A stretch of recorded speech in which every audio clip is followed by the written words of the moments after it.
Di Indonesia, industri batik telah lama menjadi bagian penting dari budaya dan ekonomi. Namun, satu konsekuensi yang sering terjadi dari produksi batik adalah pencemaran air sungai oleh limbah industri batik.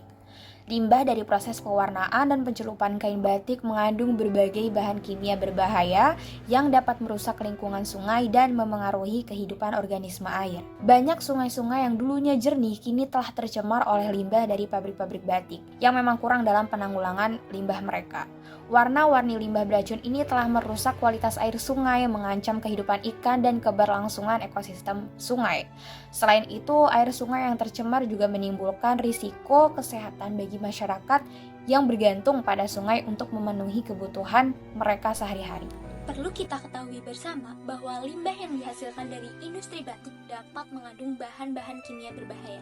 Contohnya, yang pertama ada pewarna sintetis.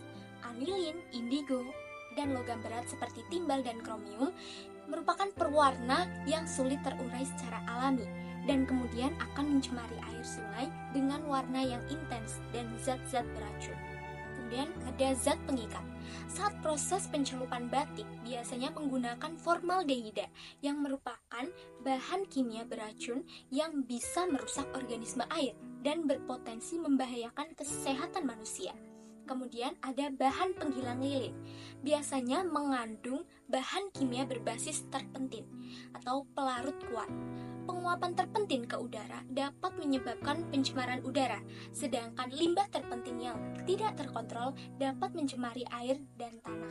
Jadi bukan hanya air, tapi udara dan tanah juga terkena dampaknya.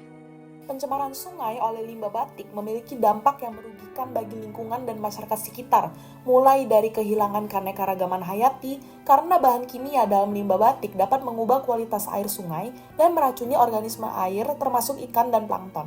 Dan yang kedua adalah gangguan kesehatan masyarakat, karena air sungai yang tercemar dapat membahayakan kesehatan masyarakat yang menggunakan air sungai sebagai sumber air minum atau untuk pertanian.